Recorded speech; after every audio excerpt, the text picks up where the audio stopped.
tell me when we're on.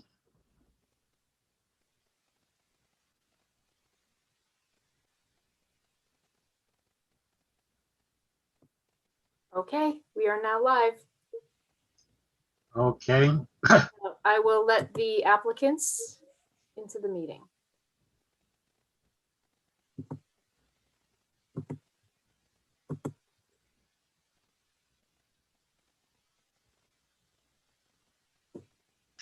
You all set? Yes.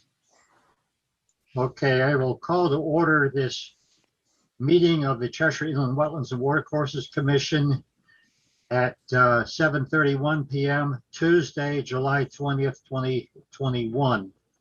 Earl is here, but he's asked me to run the meeting tonight since he's still resting, as it were. We'll start with the Pledge of Allegiance. Do we have a flag anywhere? We'll just look and we'll have to do it non-flag. There's nothing Yeah. says it absolutely has to be there. Okay.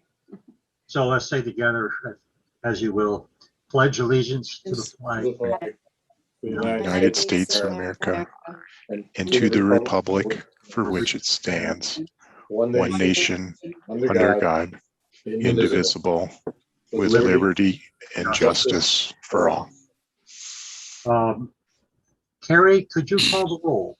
Yes, Chairman Kurtz, Here. Dr. Dimick, Present. David Brzezowski, Tim Graver, Present. Will McPhee, and Tom Present. Norback. Okay, well, we have the necessary four. And Carla, for the record, Will is on the call. Oh, he is on the call. Okay, we've got five. Yes. His is the phone icon. Thank He's you. the phone icon. Okay. Can you not Am I hear correct, Will? That is you, correct? Yeah, Oh, I I guess- can hear you now. Okay. me? You can Yeah. hear me? Yes, Yes. we can hear you. We can hear you. Okay, great. All right, thank you. The next item is approval of the minutes of the regular meeting of July 6th, 2021. They were sent out to you, and I subsequently sent out some suggested additions and corrections. Looking for a motion to approve them as corrected. I will move that we approve the minutes as amended by Dr. Dimick. And I Moved by- second the motion. Graver, seconded by Carrie. All in favor, say aye. Aye. Aye. Opposed? Okay. They are approved. Brings us to communications. Suzanne, would you like to go through those for us? Sure. The first communication is a request for determination, which is on the agenda tonight for dam repair, Weiss Road. Second is a request for determination for a house on Weiss Road, lot number 2. Third is a request for determination for house on Weiss Road, lot number 3. Fourth is a request for determination, house on Weiss Road, lot 20. And number 5 is a request for determination, Elam Park, Cook Hill Road. So all of these items are under new business on the agenda. Thank you. We have inspection reports. Any written inspections? No written inspections. Staff? A staff inspection of Mixville Park. The restoration work was completed on the beach. And in the last rain event, there was some washout of the sand. So that sand that was just recently put in place had to be pulled back from the water in the area where it had eroded, where it meets the lawn area. And also an inspection of a development lot on Coleman Road. The commission at the last meeting had approved the permit transfer from the previous developer to the new owner. And they are beginning to contemplate the site work. So that is it for the inspections. The Mixville, is there some kind of additional stabilization will be needed if this is going to wash out that easily? I believe that that is going to be part of their long-term plan. The town is looking to hire an engineer. As of right now, there is no engineer or no one in the engineering department. So that may be the first order of business or relatively new order of business when that person is hired to start to look at that to prevent any further erosion. Thank you. Anyone else have questions of staff? Brings us to enforcement actions. First is notice of violation, cease and desist order, Heber Alvarenga, 720 Yalesville Road. Yes, Is that and pretty much taken care of? the plantings are in place, and he is waiting for his biologist to go out there and verify and submit a written report.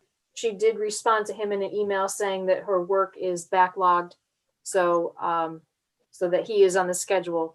I will follow up with both of them, him and his biologist, for the next meeting, and hopefully the commission will have something so that can get addressed and wrapped up. Okay, second notice of violation, cease and desist, Mr. Braham Krasnicki, 152 Talmadge Road. This is the property that was sold, I believe, has a new owner. Yes. And some changes were made from the engineer that was brought in at one point. And you had suggested that at this point, we remove the cease and desist. Yes, I did send a letter to the new property owner advising them that there was a cease and desist that was issued on the property and that it still stands and that it was addressed to the previous owner. I outlined what the concerns were and identified that there are wetlands on the property, and if there's any work that's proposed within wetlands or the upland area, that they should contact me and have further discussion, that it's very likely that they would need to go to the commission for a permit. And that no action is needed on their part as of right now for the cease and desist, and that the commission was going to be discussing it at tonight's meeting. So there is a draft motion to release the cease and desist. Fellow commission members, what is your will or in terms of removing this? Suzanne, has there been any correspondence between them? I mean, other than just a letter, a certified letter being sent to them? Well, we're noticing that we're having issues with the certified letters, that sometimes we don't get the cards back and sometimes we do get it back and all it says is COVID on the card. Okay.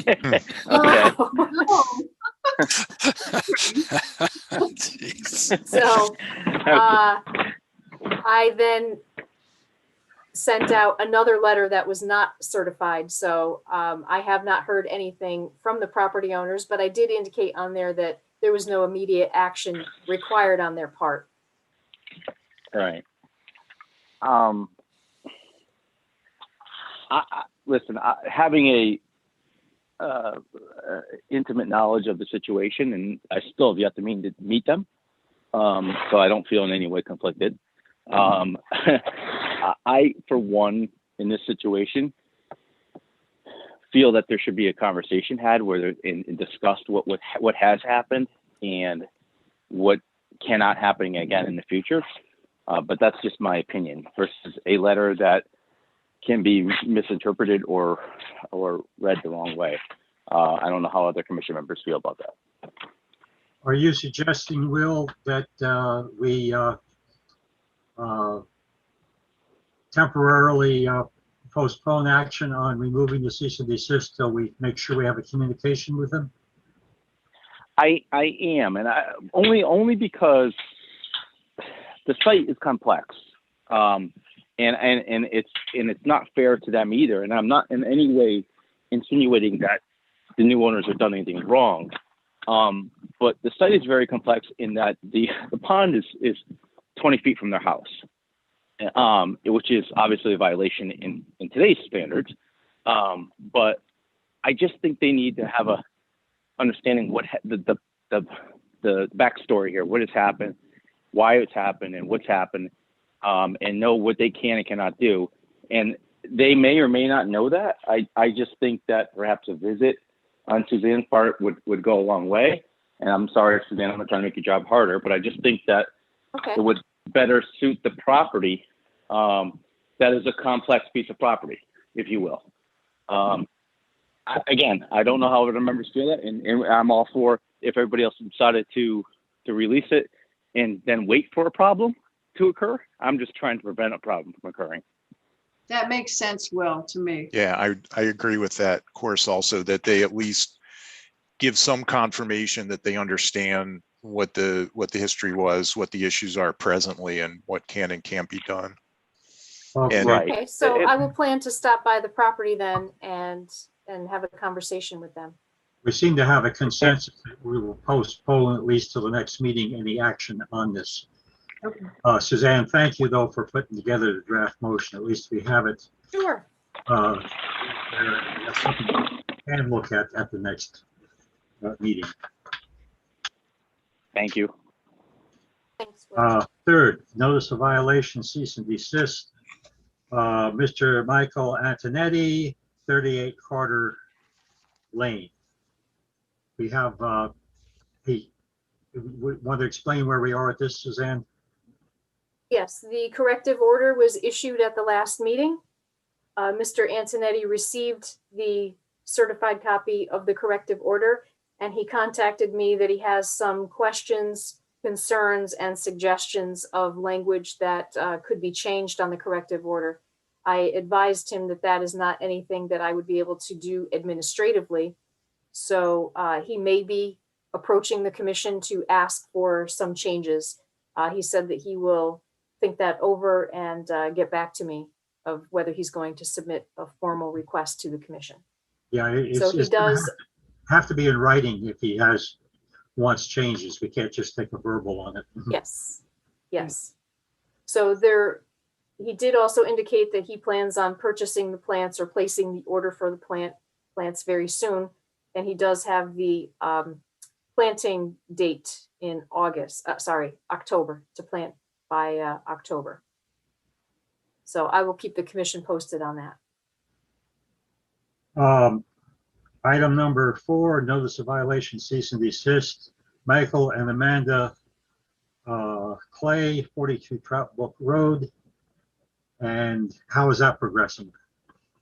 So they were able to purchase and install several of the plants that they had agreed upon installing based on the suggested list that I provided them. Mhm. They indicated that some of the fruit trees that they wanted to plant in the upland area, that they have not been able to locate the species that they're looking for and the sizes that they're looking for. So those are remaining. But they did indicate that the other ones are installed. They are on vacation right now, but I do plan on coordinating with them when they return from vacation. And hopefully the plantings will be complete by the next meeting. So I'll have an update then. Thank you. Moving on, we have no other violations, not to run. Correct. Correct. No other violations. Moving on then to section 9, unfinished business. We have the permit application of Kim and Robbie Date, 350 Wallingford. We were waiting for some kind of a plan or drawing or something from them. Has anything been submitted? So I had a conversation with Mr. Date today, and he indicated that he has a partial sketch, but that he's still waiting for the rest of the information. So we had conversation that it would probably be best that he wait to get everything and present that to the commission in whole. So he plans on doing that for the August 3rd meeting. So there's nothing new to present tonight. He's going to finalize all the information and provide it in time for the next meeting. As wet as that has been in this month, it might as well wait a while before anything is done there. Yeah. Yes. Okay. That brings us to new business. First item is permit application from Jennifer Spinach on Wallingford Road on a watercourse stabilization. This is the property that's directly across from the Hillside Cemetery. And there is a small intermittent stream that runs down from almost up onto Route 10 behind their property. Sometimes it dries up completely and sometimes there's a lot of water moves down. I gather there's erosion that they wanted to correct 5 years ago, and some reason it didn't happen. Is there someone representing Jennifer Spinach here? I do not see anyone in the Zoom meeting that is representing. I did send the Zoom invitation out to their engineer today, and I did not have conversation with them regarding their attendance. The backstory is that, yes, the commission had issued a permit for this work, and that permit is now expired. Ms. Spinach came into the office and indicated that she had been out of state for a couple of years, and so the work had not been done. And according to the application that was submitted by her engineer, there are no changes to the application. They're just resubmitting, understanding that they can't ask for an extension or to ask for the permit to get reinstated. They need to apply for a brand new application. So the information that's been supplied is the same information that was previously received by the commission and was issued a permit for. When we considered this 5 years ago, we certainly admitted that there was a bad bank erosion problem on the outside bend, which is the side facing her house on this, and we granted a permit based on the plans that were submitted. So the question before us is do we want to grant a permit for exactly the same one for the permit that expired? We can't reestablish it. We have to accept it as a new permit, in which case we would not be able to act on it tonight, as I understand, because it's a brand new permit. Yes. So Dr. Dimick, I can reach out to her engineer and request that he attend the next meeting and give an overview to the commission and Okay. put his testimony on the record. If the commission wishes, I could also have that same draft motion that was issued previously, have that draft motion available in the event that the commission is satisfied with that testimony and presentation and is ready to move forward. Yeah, I'm personally satisfied, but I think the rest of us do need to have at least a chance to ask the engineer in case there's any question, because technically this is a brand new application. Suzanne, am I reading the project narrative incorrectly? Because doesn't it say does not alter the required other than extending the length of the riprap channel by 30 feet and increasing the minimum depth of the cross section from 1 foot to 1.5? Does not alter the original plan. The original plan called for riprapping. Okay, so it's just saying it's doing the same thing. Yeah, so there are changes. There Okay, are changes, and I think part of the changes are due to what's happened to the bank in the last 5 years. Yeah, that they need more material, but just generally the plan is the same. And I think that that's where it would be important for Mr. Carson or some other representative of the applicant to provide testimony to the commission. okay, that sounds good. This is an easy one to go take a look at. It's the last house opposite Hillside Cemetery as you're traveling down from the center of town. And there's a little barn next to it. And the creek, heavily wooded back there behind the barn. Okay. All right. Let's go to item number 2 under new business. Orchard View Associates, Weiss Road Dam Repair and Maintenance. Who is representing the applicant here? I'm here. This is Ted Hart from professional engineer from SLR Consulting on behalf of the applicant, Orchard View Associates. Suzanne and I went over the regulations on this, trying to find some way to be able to grant a de minimis on it. The problem is that in our own town regulations, the as of right is for a residential property of not more than 80,000 square feet in which there is already a house. And there is no house on this property yet. Otherwise, we could try to give you an exemption on that section of 4.1.4 or regs, I think. Okay. But since there is no house, at least my own mind here, I'm afraid we may have to ask you to do a permit for what is admittedly routine maintenance under state suggestions. Okay. Yeah, I believe that we did also submit a permit application.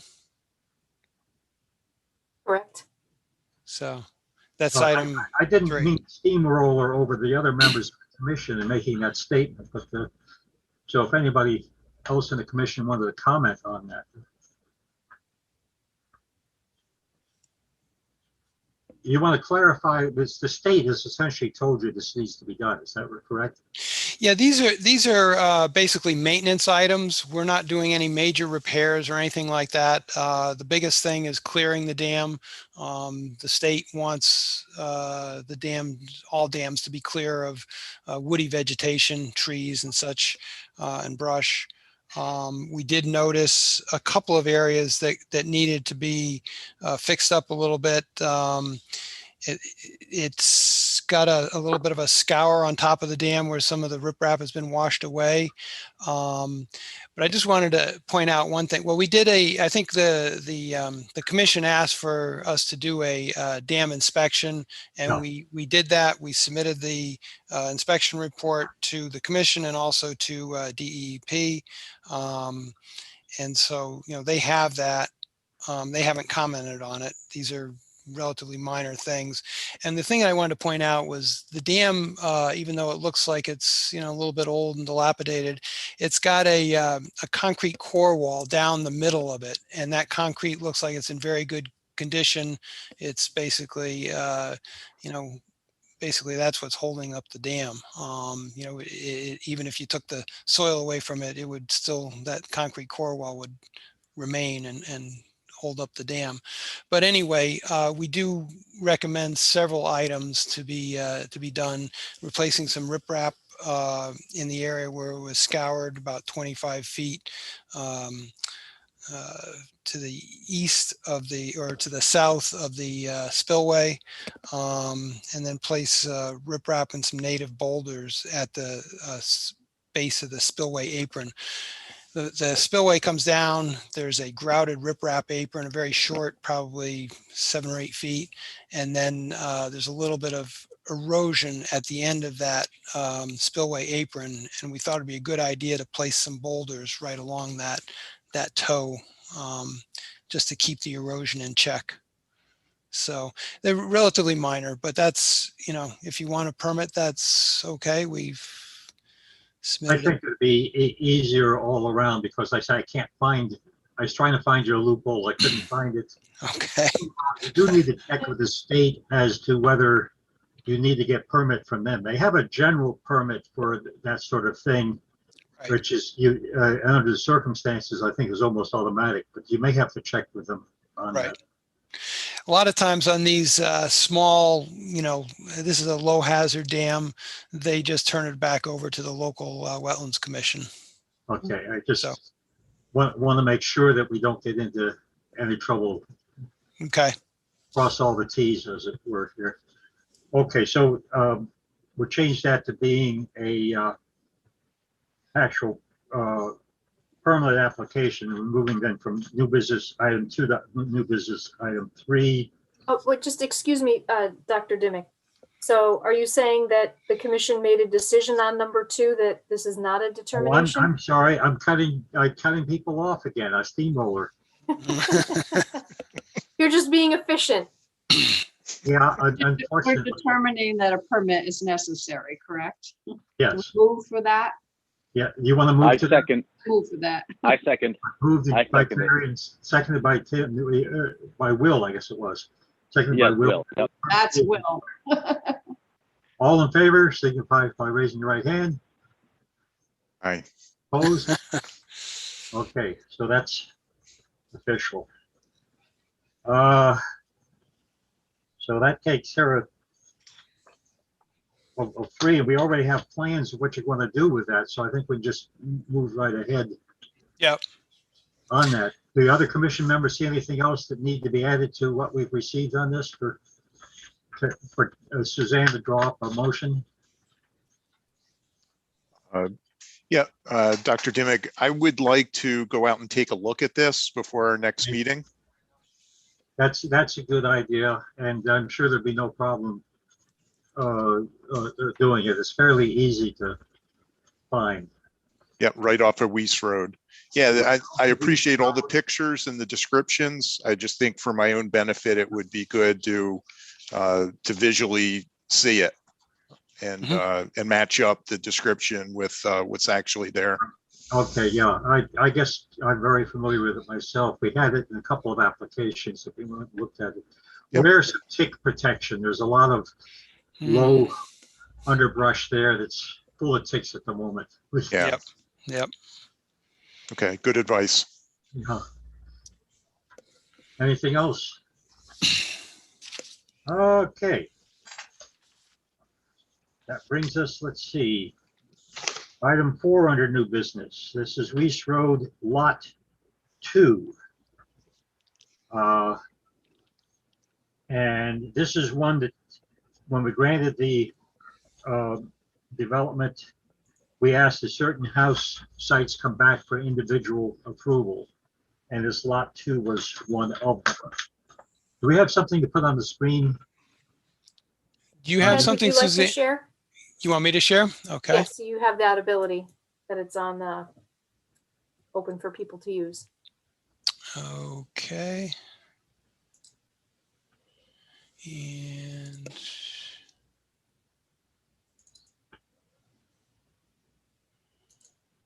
let's see, can you see that? Yes. Yeah. Yes. Okay. So this is Lot 2. The house is in the same location, the house and the driveway.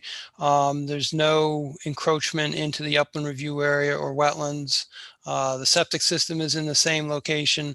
The house is a little bit, the dimensions have changed a little bit, so it's a little bit deeper, from off of Melrose Drive, but we're still not in, the grading and everything is still not in the upland review area.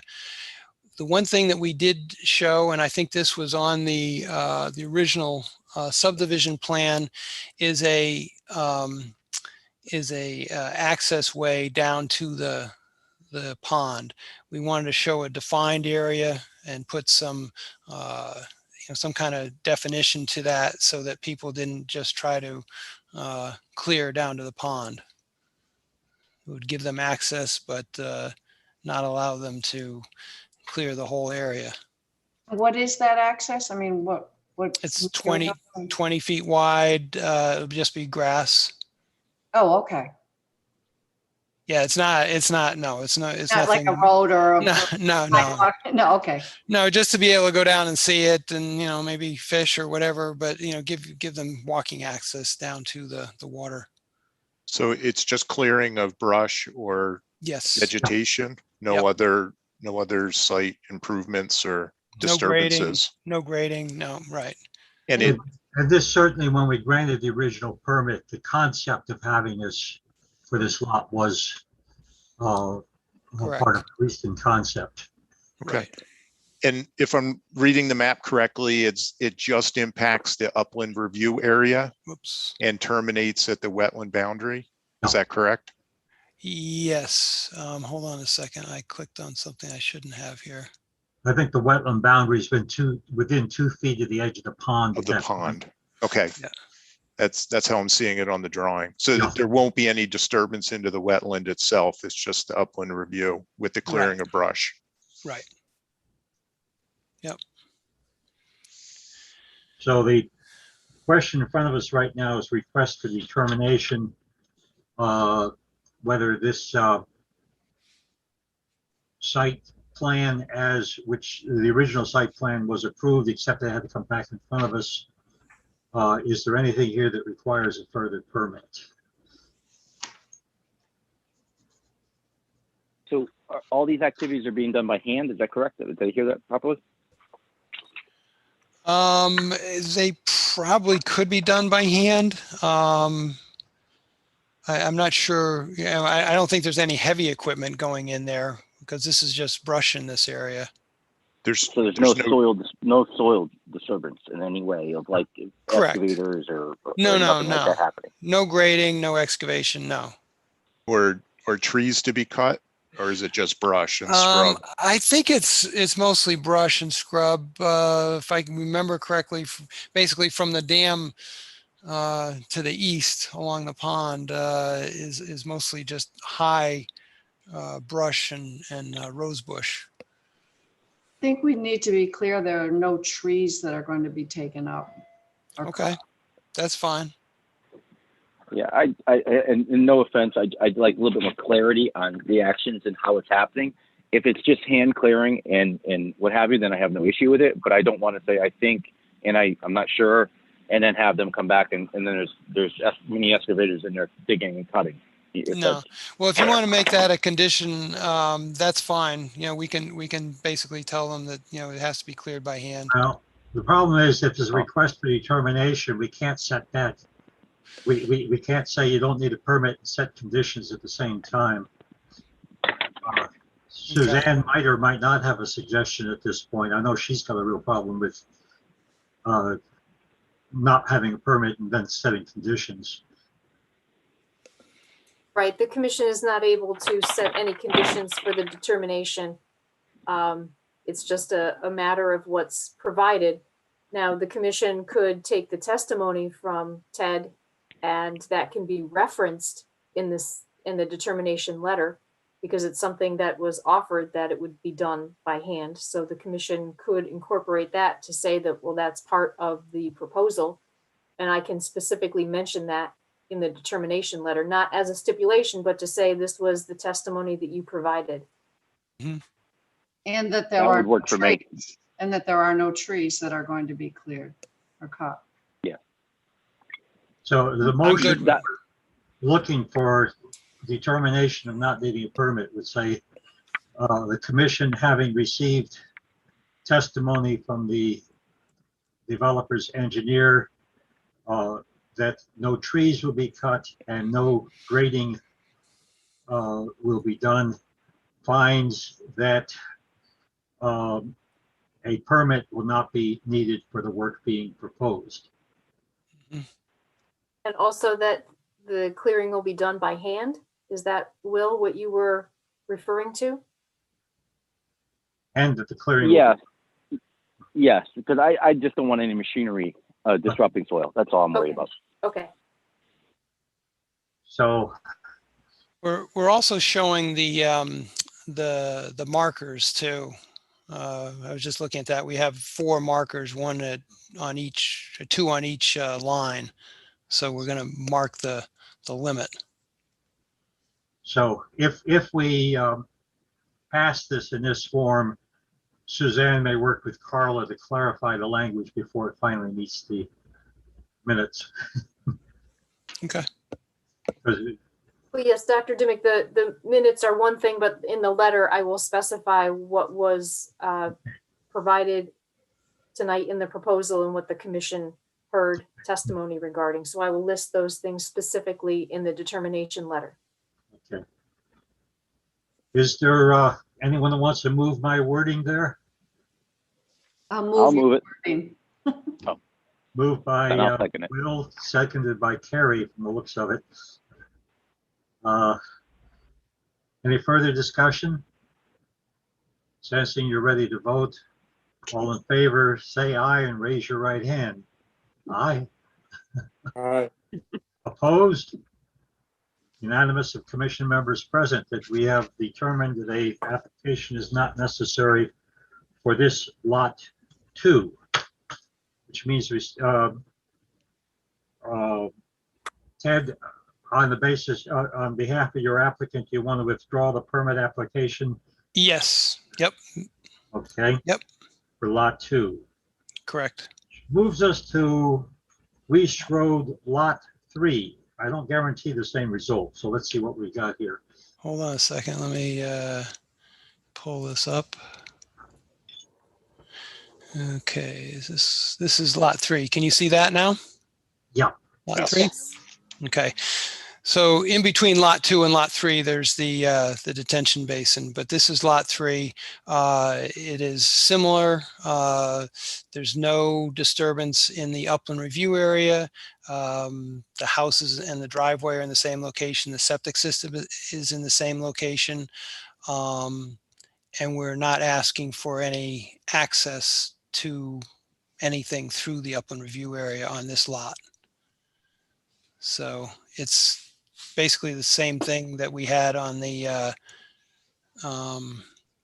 subdivision that was approved. The house is a little bit deeper front to back, and a little bit shorter side to side. So, but overall, it's about the same. And it does not, essentially does nothing for the upland review area. No. No. Yep. So it's basically what was on our subdivision plan. Discussion?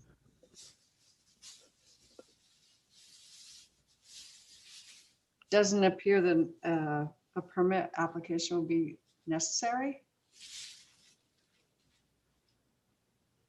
Will, do you see anything you want to get at that on this one? I'm okay with it. So I would second that. Okay, so moved by Carrie Dunn and seconded by Will to determine that no permit is necessary for this lot 3. Further discussion? Sensing you're ready to vote, all in favor signify by saying aye. Aye. Same sign. Okay. Unanimous commission members present. You don't need a permit for Lease Road Lot 3. So we would like to withdraw the next item. Okay, 7.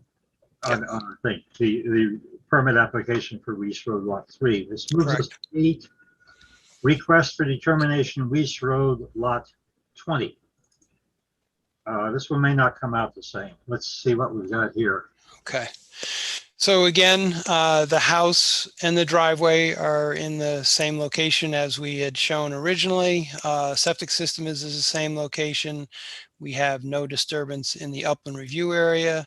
In discussing this with Ryan McAvoy earlier, he wasn't quite sure why the non-encroachment markers were set halfway between the upland review area line and the wetlands, but that's what was on the subdivision plan that was approved.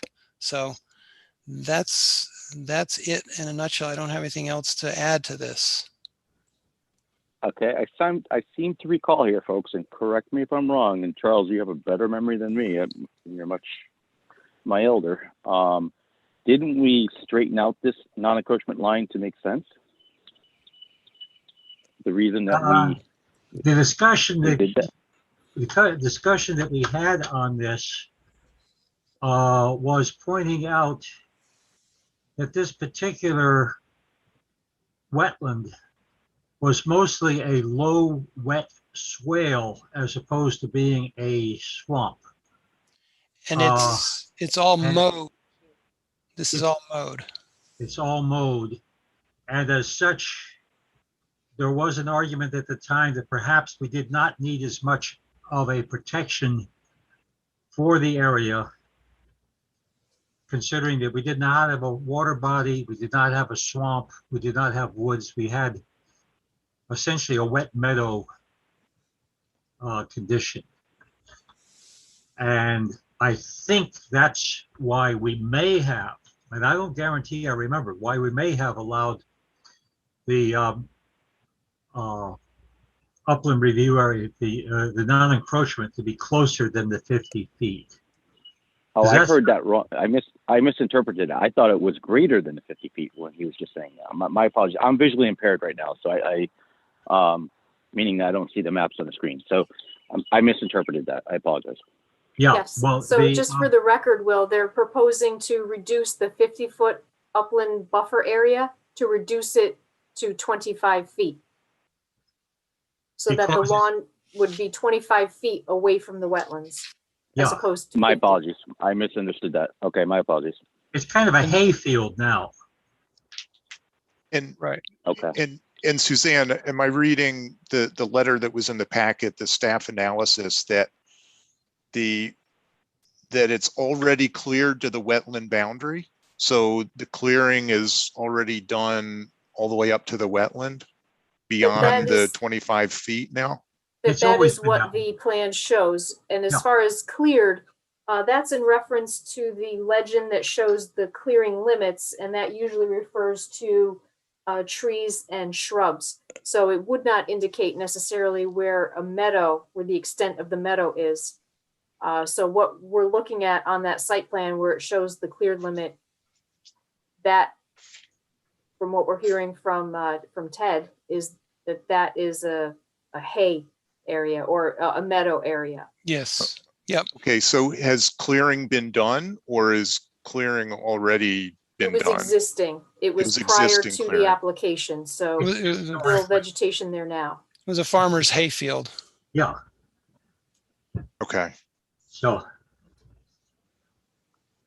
and in fact, in a sense, we need more wet meadow land in the state than we do have. So it serves better for the ecology in its existing mode state, in my opinion, than if we try to put it back as forest, which it hasn't been for 100 years.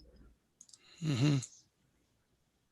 And to that end, then there's a question of, well, what would the lawn do if the lawn was to encroach on that 25 feet? It's going to take away wet meadow habitat.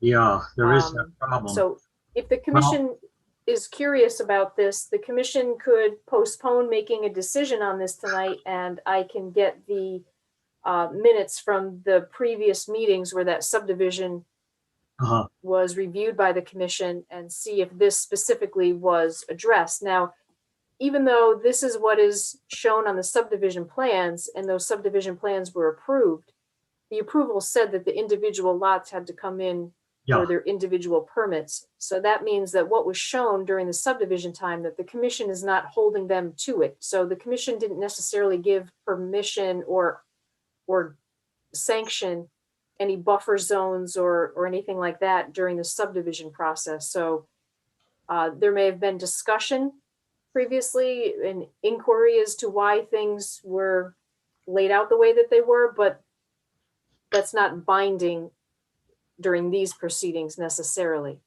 because these are for individual Sounds lots. like we need to postpone action on this request for determination until the next meeting, till we gather more information. Yeah, so the agreement was that each lot would, if a wetlands permit is required, that it would come before the commission again. Did I understand that correctly? Okay. Correct.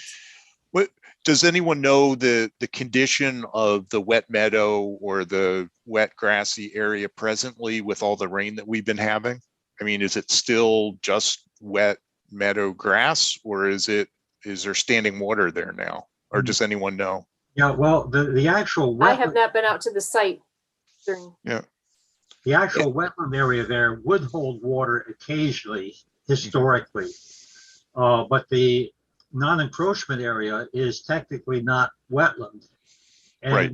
as I remember it, a gradual transition from ordinary hayfield to damp meadow to definite wet meadow. When you get past the wetland line, it's a wetland type of wet meadow. The other part is soaking wet right now, but that's because of the rain. It's not the soil type to be Right. technical wet meadow. I don't know. Has that been mowed this year, Ted? I'm not sure. I'm not sure. I I haven't been can out there speak. I recently. can speak to that it has not. Has not been mowed. No, it's a shame, but for all those years of that area being hayed, has not been cut this year. Yeah, well, of course, this the last 3 weeks has been too wet to cut. Yeah. Let me ask, are there any markers at all delineating this lot 20 or the boundaries What I'm thinking is if I go out there to take a look at the dam, I'd certainly like to take a walk in and look at this. It's right there. But is there any identifying markers that I'd be able to locate anything that's shown on the map?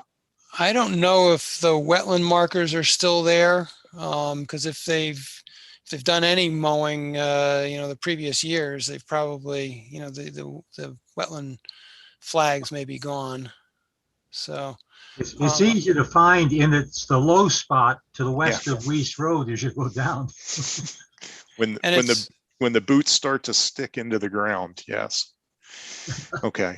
And it's right next to, there's another house on Weiss Road. I'm not sure what number it is, but it's, let's see, it would be just to the south of this property line.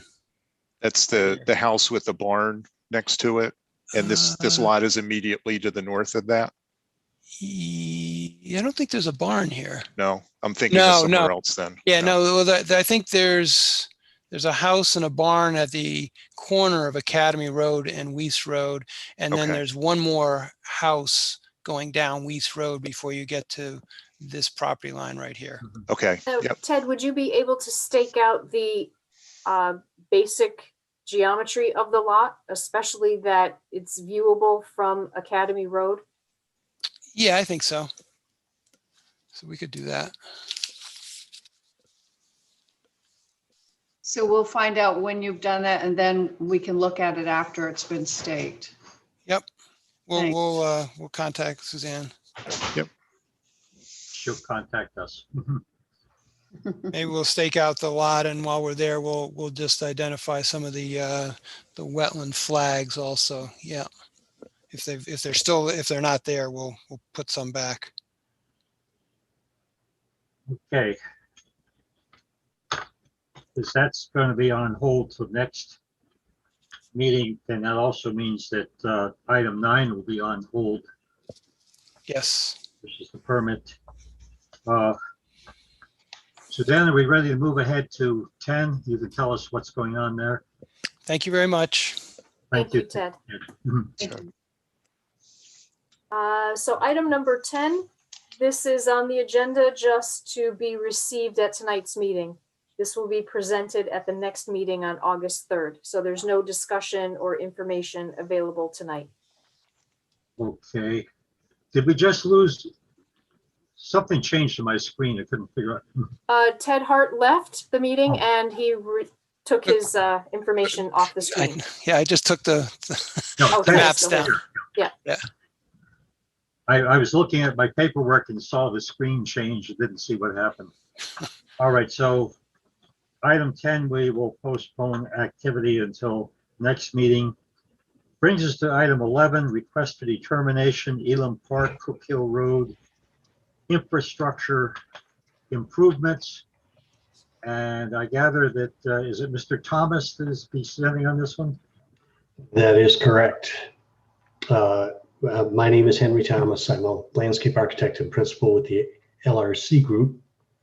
And we are acting as engineers and landscape architects for Elam Park on this proposed work.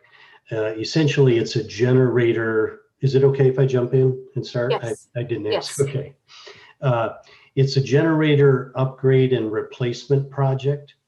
And its basic intent is to improve capacity so that they can do better than basic emergency power in the event that there's, an extended outage. So it's part qualitative, to improve the residents' lives in those circumstances, and to give them, better reach throughout the premises. And so they will be removing some generators and replacing some, and then they are, in one case, adding a new generator. And if you'd like, I'll share screen to show you a few documents here. And let me start just with a little aerial overview. I think that's easier than the plan that I put together. Basically, there's 3 locations where there are already existing mechanical or electrical site improvements. such as chillers and generators and so on. And each of those locations, or the 3 locations, already contain some of those elements. A is adjacent to the Spring Meadow building, which is sort of at the back of the property. It is adjacent to the detention pond and is directly adjacent to the regulated area, and some of the activity would need to be within the regulated area. Area B is adjacent to the River Bend building and was put in with River Bend, and it's a space that contains a chiller and a condenser and a generator.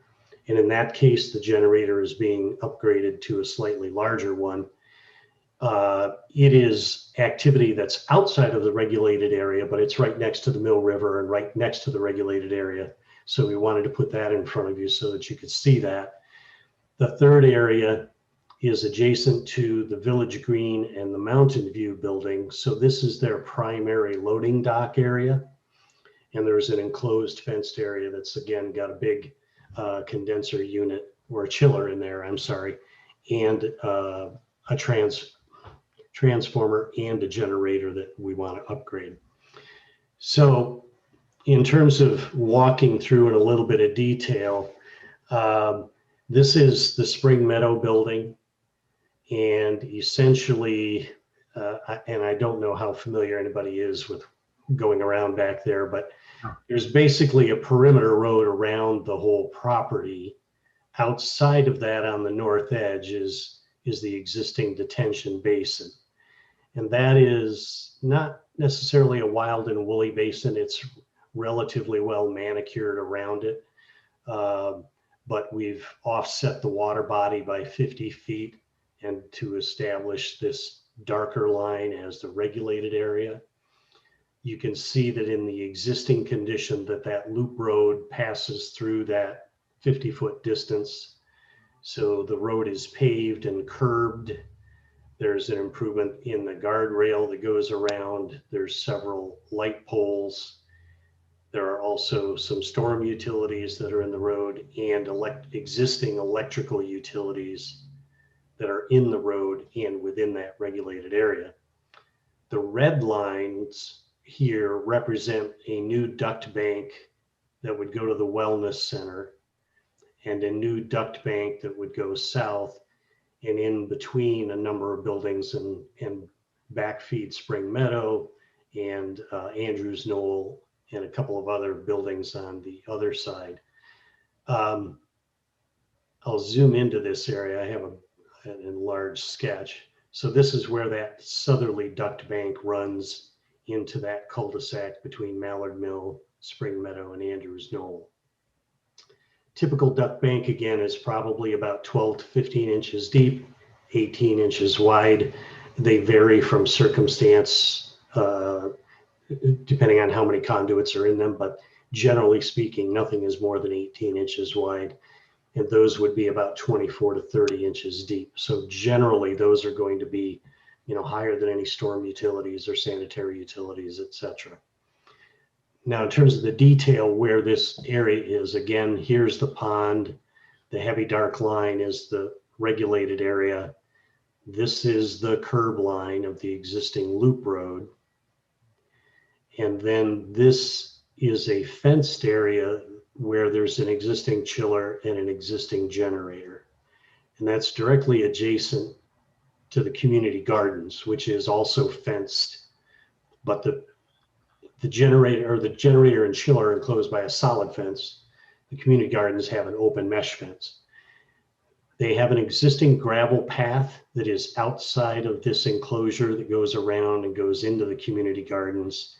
Generally, this area up above the slope that goes down to the basin is lawn and open lawn. There's a handful of trees in there, but there's not a lot of either ornamental shrubs or native shrubs that are growing in that zone. What will happen is that the new generator would be sited on the north end of that enclosure. So the new fence would be expanded to pick up that generator.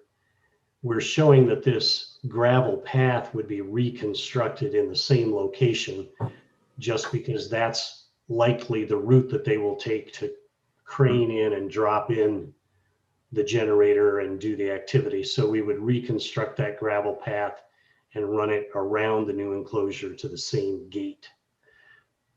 So temporarily, some of the fencing may come down, some of the guardrail may have to get removed just to allow mobilization. But essentially, this is all practically pretty flat. The roadway is pretty flat. So there isn't a lot of, there's no cuts and fills to speak of, other than what has to get removed to put the duct banks in and what has to get removed to build the concrete pads.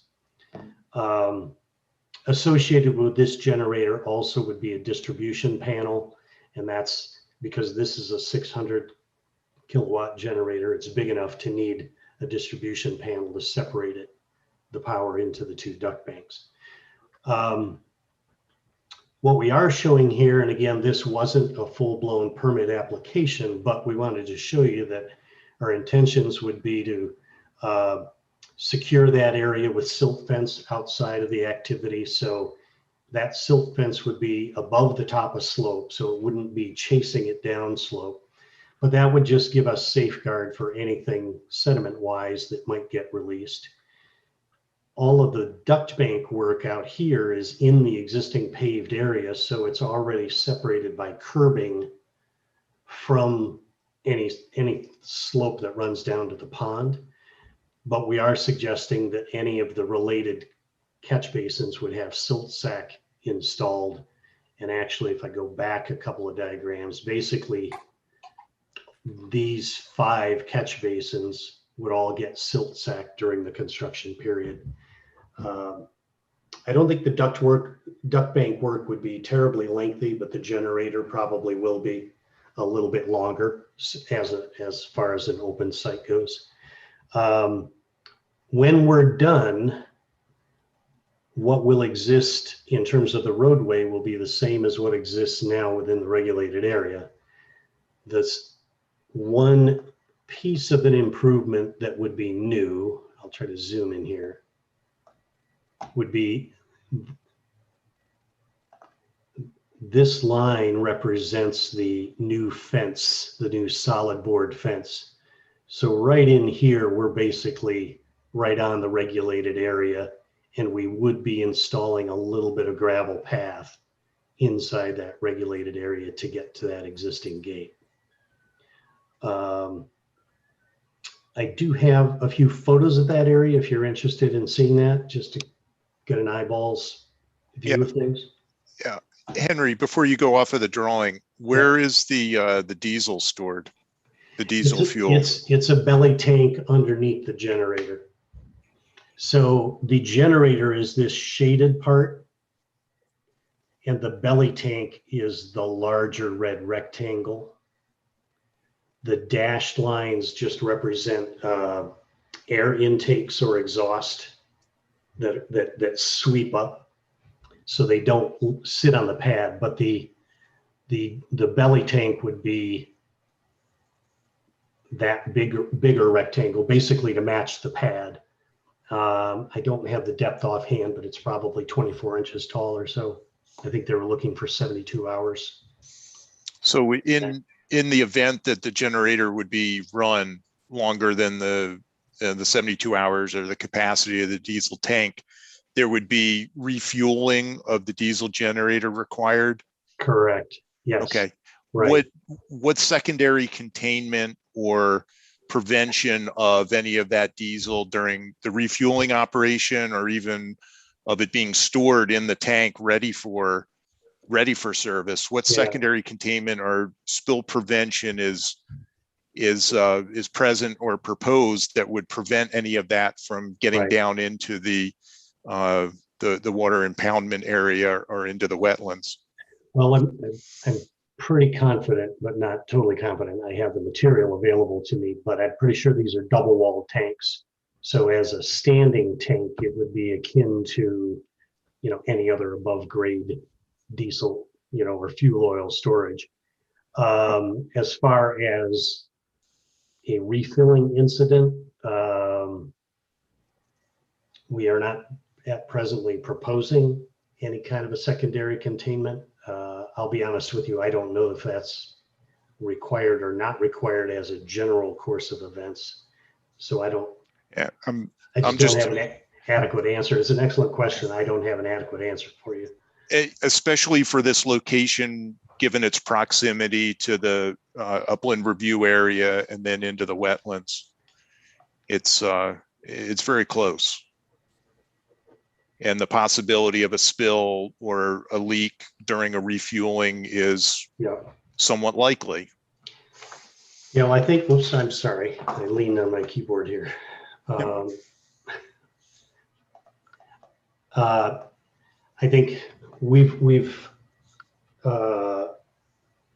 not here, but in another project, we did have a situation similar to this in terms of a containment. It was, I don't recall that it was a generator tank, but we did do basically a curbed paved moat around the, so below the pad, there would be in effect a secondary pad that would be curbed basically as required to contain. In that case, it was to contain the full amount of the storage. So it was very redundant. I don't know that we'd have to store that much in a secondary containment, but I think it would be that kind of a solution that we'd have to do. So, yeah, that's an excellent Tim, question. I like where you're going. Sorry, Tim. I like where you're going with this, but at the same time, we have to worry about our jurisdiction on this, in my opinion. Having experience with the I'm assuming this is like a Caterpillar generator, but I don't know. But I can tell you that the Caterpillar generators I have are double-wall diesel tanks. Yep. On the refueling side of things, being that it's not in the actually regulated area, then I don't know where we stand. And Dr. Dimmick and Suzanne, you can help there. But to go the extra step, and if the applicant is willing to do so, there's definitely different types of berms that can be applied to the existing pad to prevent basically any type of minor spill. In my opinion, we don't need a full capacity spill, which we don't need to basically in the DEP's world, you're supposed to have 40% over capacity of the tank for a retainment system. And in my opinion, you don't need this because you have a double wall tank and that is sufficient. But for the filling process, if you had a 10-gallon spill or even a 100-gallon spill, if you had a 6-inch curve around the pad, that would allow you a safety valve, if you will, or at least time to react to prevent any type of further downfall. That's my input from a lot of years of experience in this. I hope that helps, and take it from there. Okay, I want to thank you both, Tim and Will, for your input on this. Tim, you have a valid concern, but Will does raise the point that it's outside our standard regulated area. Now, we are permitted, if we have a serious concern, to do jurisdiction outside the regulated area, but we have to have almost a more probable than not situation to be able to start regulating outside our regulated area. So, Tim, I think what you've raised is a possibility, but unless it becomes a more probable thing, it is outside our normal regulated area. Okay. No, and that's I'm fine. satisfied with the double wall tank, and the people putting this in may very well find it's best to do a little berming just for their own protection on this, because if something were to go wrong, they would catch hell from us and from the state, both on this. Yeah, I can't speak absolutely for Elam Park, but I don't think they would have an objection to, modifying our detail for the pad to include some containment in the same pad. Yeah, so we cannot, as pointed out, we cannot, if we're just giving a determination that you would not need a permit, we can't stipulate anything, but we can certainly put those words on the record.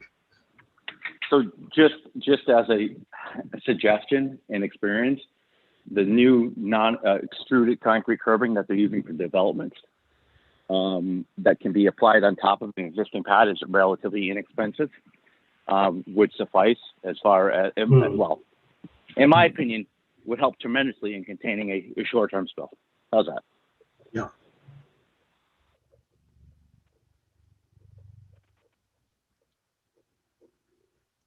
Do we have any further questions on this part of the application? Yeah, I don't have any more. And Henry, you were going to describe something else when I asked that question, so you can pick up where you were. Let me see. I do not know what I might have been about to describe. You were showing an aerial photograph. Oh, yes, that's right. Just to give you an idea of what the existing character is like. So this is a view looking easterly. The pond is on our left and over the guardrail and down the bank. So we're looking toward the western side. The gravel path is right at the base of that fence. So you can see the pavement. Here's the existing some electrical or existing water line. So there are utilities already in the street. Here's a catch basin. So there's storm lines in there already. When you get up next to that screened area, here's again that gravel path and the existing gate that we would eventually rebuild to. Here's what it looks like where that gravel path hits the curb. So my expectation is this section of guardrail would temporarily be removed, probably be removing most of this side panel and maybe a little around the corner just to get access in there. Here's a view down the gravel path over here. And so you can see again that it's basically a lawn condition presently. If you go around behind or down that gravel path and turn around, this is a little soil storage area, probably compost and things like that. This is effectively where that generator would end up sitting. So these two sections of fence would be removed and then extended out this direction, but yet they would return before you got to the gate. So again, that's basically where that generator would sit. The distribution panel would sit inside the fence in about that area. Again, just a couple of other shots about their ancillary gardening stuff that they've got staged outside the community garden. If there's no other questions on that immediately, I'll move on to the next area, which is the River Bend area. And again, here's Brooksvale. River Bend is just barely out of the picture here down below. The loop road comes around. This heavy line is the regulated area. And that's from flagged wetlands along the Mill River. So the idea is to get one service to the back of Brooksvale and utilize existing duct banks that go between this existing generator and River Bend. So the new work is all in this direction from a duct bank standpoint. And then the new generator would basically be taking the place. This is the existing generator. And the new generator with its air intake is longer than the existing one. So we would propose to rotate it and extend the fenced area a small amount to be able to get that generator and the enclosure inside the fence. In this case, all of the work is outside the regulated area, but we would again recommend paying attention, putting a silt fence, around the work adjacent to the regulated area limits and putting silt sacks in the nearby catch basins during the period of construction. that area, just to give you an idea of what it looks like. The existing generator sits right behind here. There's a gate at the center of that zone that would remain. So this is the end that would get extended out in this direction. We would take the landscape and just move it in kind, either transplant it or replace it, but it'd be nice to transplant it given that it's mature.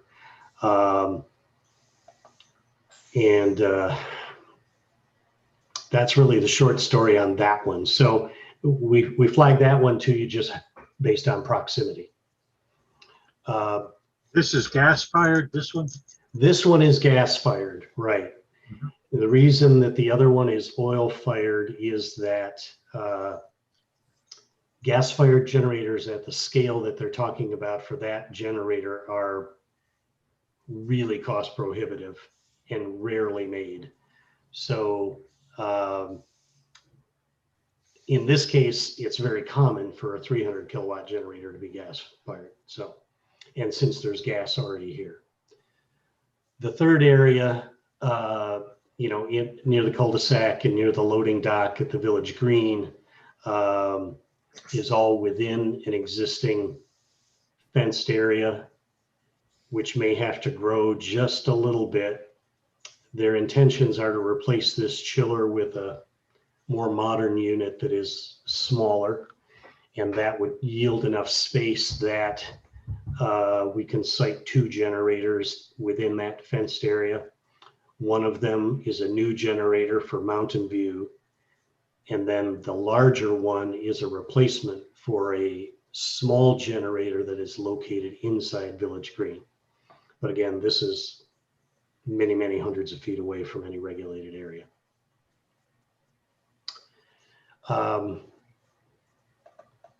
So that is the project.